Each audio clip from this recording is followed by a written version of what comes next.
नमस्कार।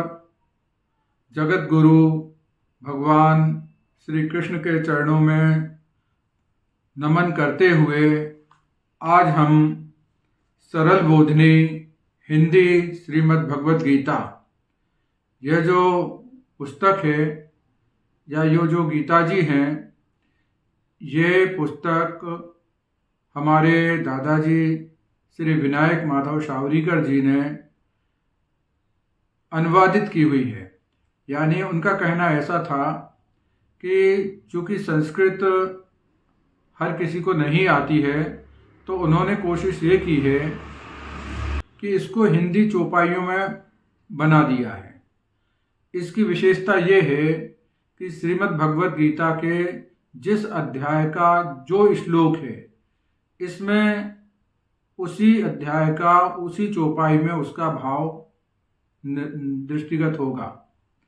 हम थोड़ा थोड़ा पढ़ेंगे इसको और आपको कोशिश करेंगे, अगर भगवान ने चाहा, क्योंकि भगवान कृष्णचंद्र जी के बिना कुछ होता नहीं है, तो बिना उनकी इच्छा के कुछ होगा नहीं। अगर उन्होंने चाहा तो हम आपको थोड़ी थोड़ी करके पूरी गीता सुनाने की कोशिश करेंगे। और जब अपन गीता सुनते हैं तो गीता जी में जो मुख्य रूप से संदेश है वो एक गुरु और शिष्य का संवाद है, या यूँ हम कहें कि एक भक्त और भगवान का संवाद है। और गीता एक ऐसा ग्रंथ है कि जिसके बारे में लाखों लोगों ने काम किया हुआ है, और उसमें से भगवान की वाणी है वो, उसके जैसा पवित्र कोई दूसरा ग्रंथ शायद ही हो। फिर भी हम कोशिश करते हैं कि आपको और हमको, जैसे उन्होंने अर्जुन के सारे भ्रम दूर किए, ऐसे हमारे आपके भी सारे भ्रम दूर हो जाएं। इन्हीं के साथ अब हम ईश वंदना से प्रारंभ करते हैं। हरि ओम तत्सत। ईश वंदन।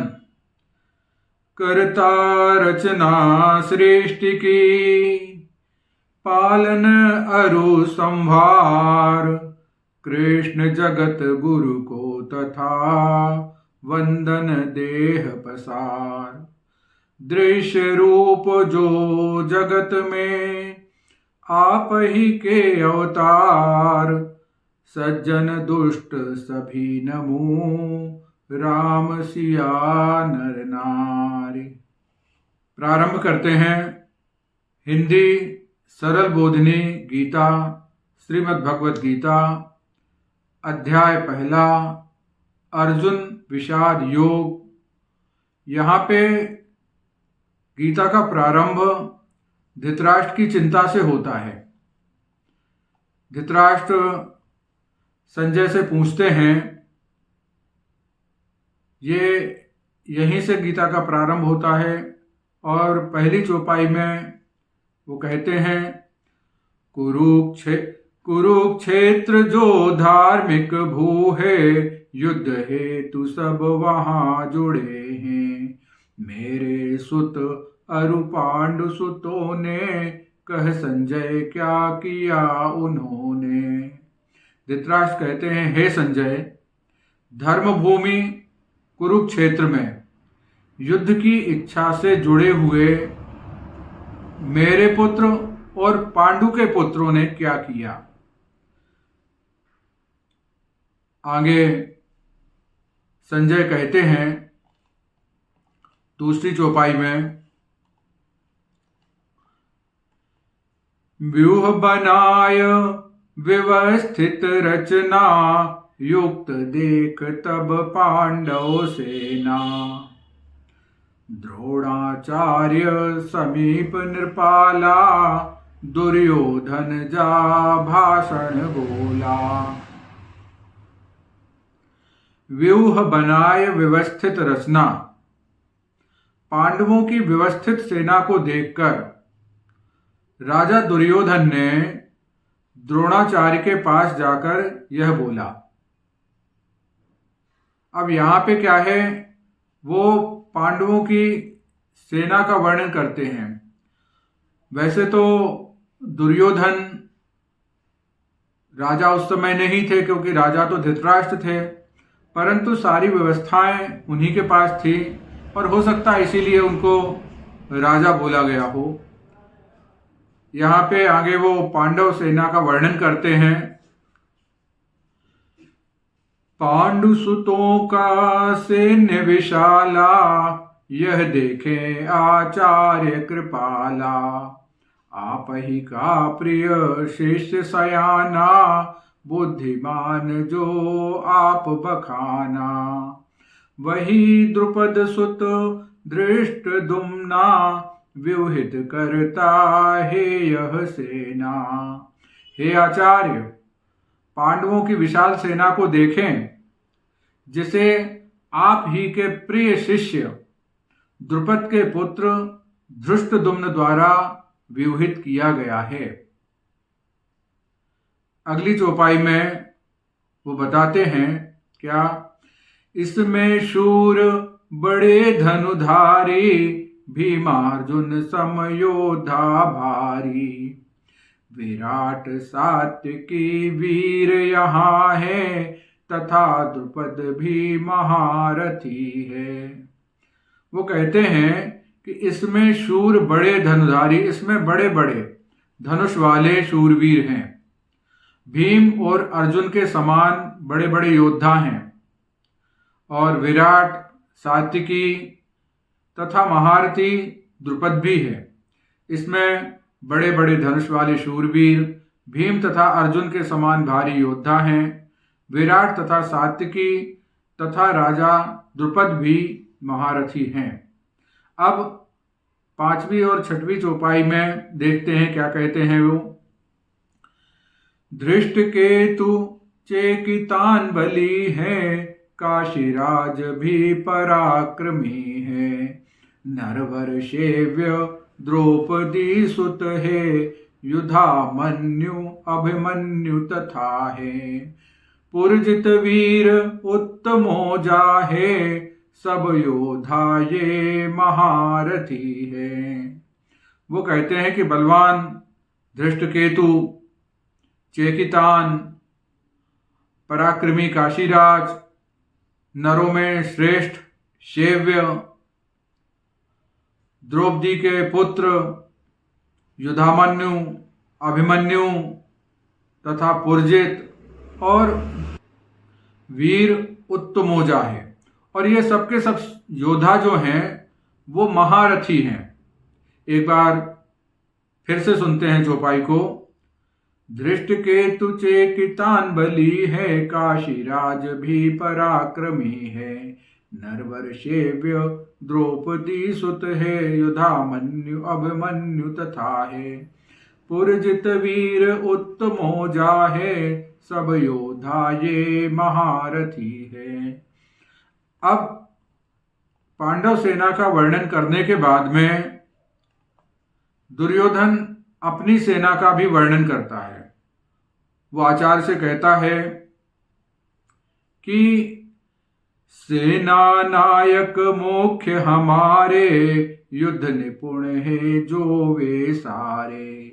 कहता हूँ मैं सूचित करने, दुजिवर आप उन्हें भी जाने। हे ब्राह्मण, मैं आपको सूचित करने के लिए कहता हूँ कि युद्ध में निपुण हमारे जो मुख्य सेना नायक हैं, आप उन्हें भी जान लें। और ठीक भी है, युद्ध चालू हो रहा है तो दोनों पक्षों की सेनाओं का बलाबल देखना वहां पे वो उचित समझते हैं। 8 नंबर की चौपाई हम पढ़ते हैं। इसमें लिखा हुआ है, आप कर्ण कृप रण विजयी हैं, सोमदत्त सुत भूरि श्रवा हैं। भीष्म विकर्ण महाबलशाली, अश्वत्थामा भी जयशाली।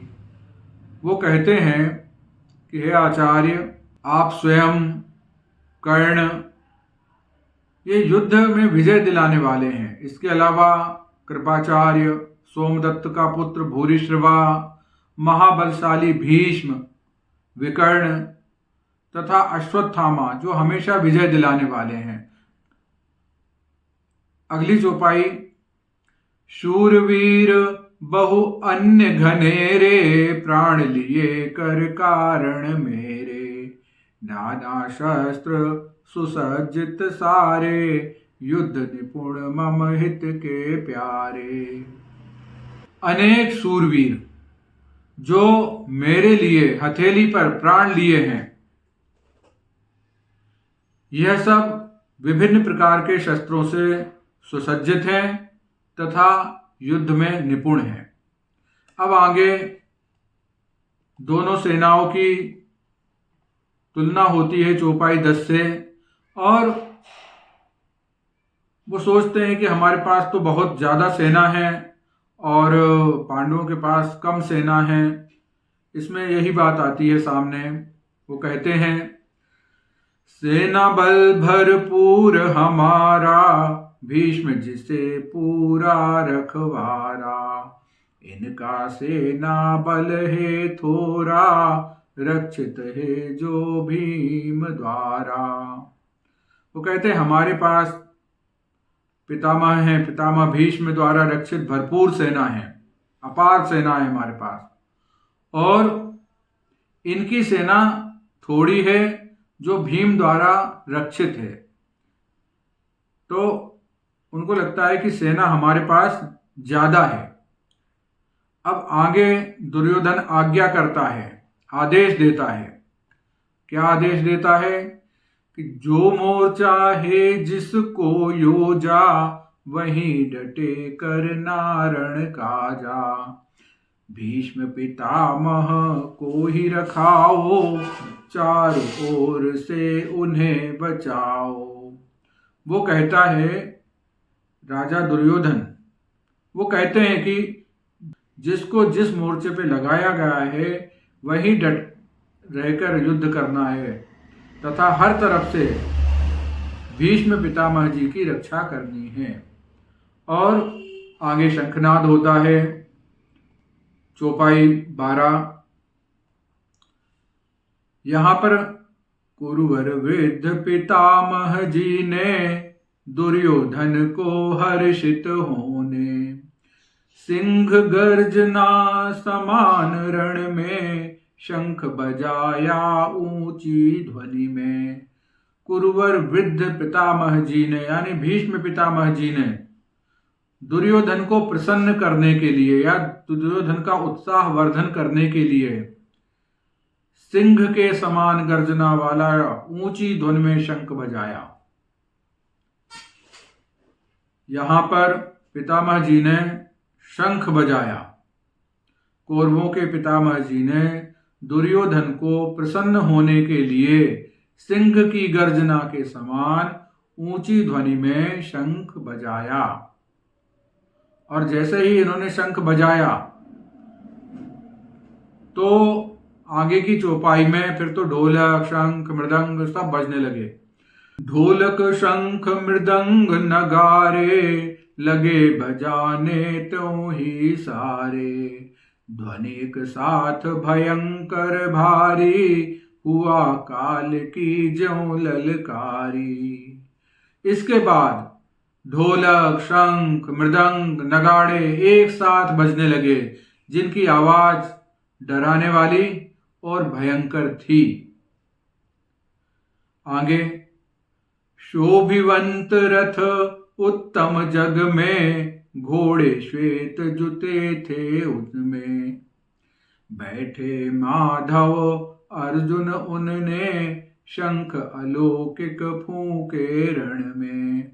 बहुत सुंदर सा रथ शोभायमान हो रहा था, उत्तम रथ जिसमें सफेद घोड़े जुते हुए थे। उसमें भगवान माधव तथा अर्जुन बैठे हुए थे और उन्होंने अलौकिक शंख बजाए।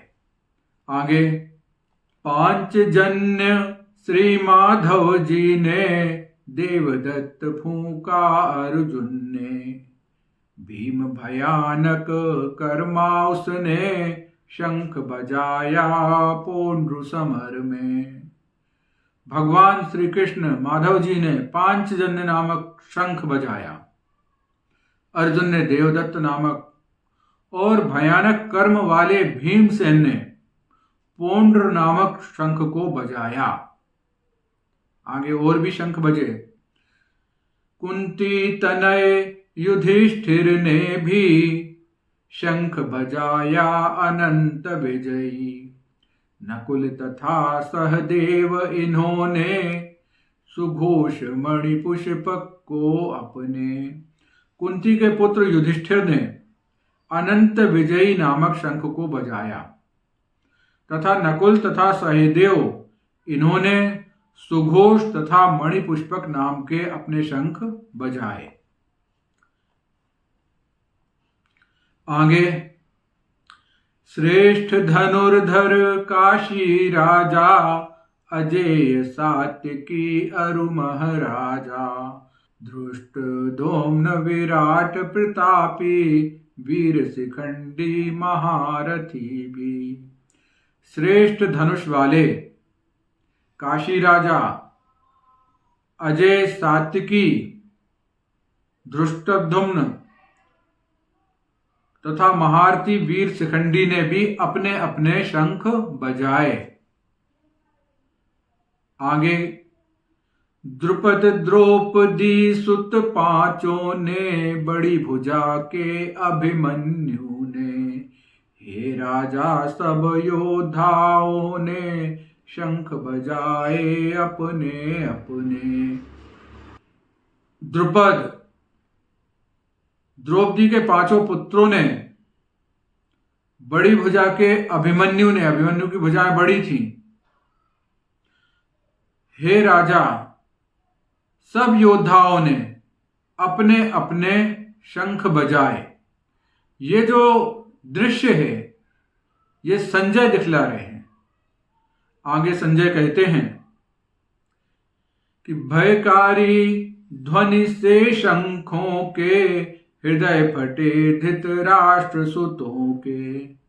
नभमंडल भूमंडल गर्जा दिखाय मृत्यु ही सबका उपजा।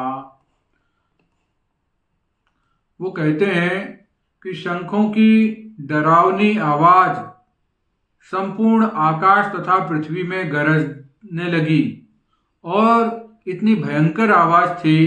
भाई वो आवाज कोई संगीत की तो थी नहीं, युद्ध के शंखों की आवाज थी। इतने शंखों की इतनी डरावनी आवाज थी कि जिससे धृतराष्ट्र के जो पुत्र थे उनके हृदय फटने लगे। आगे। अर्जुन के द्वारा सेना निरीक्षण किया जाता है। ये गीता भगवान कृष्ण और अर्जुन का संवाद है। और संजय ने, क्योंकि संजय के पास में दिव्य दृष्टि थी, तो उन्होंने देखा है और वो हमें आपको दिखला रहे हैं। अब अर्जुन यहाँ पे सेना का निरीक्षण करने के लिए आगे बढ़ते हैं। भीष्म पितामह द्रोणादिक के सन्मुख सारे राजाओं के। बोले पार्थ विलोक सभी ये कौरव अरु सब कुरु सेनाएं। पूर्ण व्यवस्थित कौरव दल को देख शस्त्र सब चलने ही को। अर्जुन ने तब उठा धनुष को किया निवेदन कृष्ण सखा को। पूरी तरह से व्यवस्थित कौरव सेना को देखकर, जिसके शस्त्र चलने को ही थे, तभी अर्जुन ने भगवान से, अपने मित्र कृष्ण सखा से निवेदन किया। अर्जुन ने कहा, दो ही दलों के मध्य ही मेरा खड़ा करो रथ अच्युत थोरा। जब तक युद्ध कामुकों को मैं देखूं किन से लड़ना रण में। दुर्मति दुर्योधन के हित में प्रिय करता योद्धा निरखू में। अर्जुन कहते हैं, हे अच्युत, हे भगवान, दोनों सेनाओं के मध्य में मेरा रथ थोड़ा खड़ा करो। जब तक मैं युद्ध की इच्छा से एकत्रित योद्धाओं को देखूं कि मुझे किन किन से युद्ध में लड़ना है। साथ में ये भी देखूं कि दुर्मति दुर्योधन के हित में, जो दुर्मति दुर्योधन है, यहाँ दुर्मति बोला गया है उसको, दुर्मति दुर्योधन के हित चाहने वाले जो प्रियकर्ता योद्धा हैं उनको भी देखता हूं या देखूंगा। आगे संजय ने कहा, अर्जुन द्वारा प्रार्थित ऐसे कृष्णचंद्र ने दो दलों के मध्य स्थल में उत्तम रथ को खड़ा किया ज्यों देखे सबको। अर्जुन ने कहा कि दोनों सेनाओं के बीच में हमारा रथ खड़ा कर दो। तो भगवान ने उनकी प्रार्थना को देखते हुए भगवान कृष्णचंद्र ने दोनों सेनाओं के बीच में उत्तम रथ ऐसी जगह खड़ा किया जहां वहां से दोनों सेनाओं को देखा जा सके। तो आज के लिए इतना ही। हम थोड़ा थोड़ा पढ़ेंगे। ये पुस्तक है सरल बोधनी हिंदी गीता, श्रीमद् भगवत गीता। इसको हमारे दादाजी श्री विनायक माधव शावरीकर जी ने अनुवादित किया है और इसको हम थोड़ा थोड़ा आपको सुनाते जाएंगे। इसके अलावा आज यहीं पे विराम देते हैं। अध्याय 1 यहाँ 24 चौपाइयाँ पढ़ी हुई हैं। आगे की चौपाइयाँ आगे पढ़ेंगे। अगर आप गीता चौपाई में सुनना चाहते हैं, चौपाई में गा भी सकते हैं, तो आप चैनल को सब्सक्राइब करो। कोशिश हम ये करेंगे कि आपको एक बार पूरी गीता चौपाइयों में सुना दें। आज के लिए इतना ही। नमस्कार।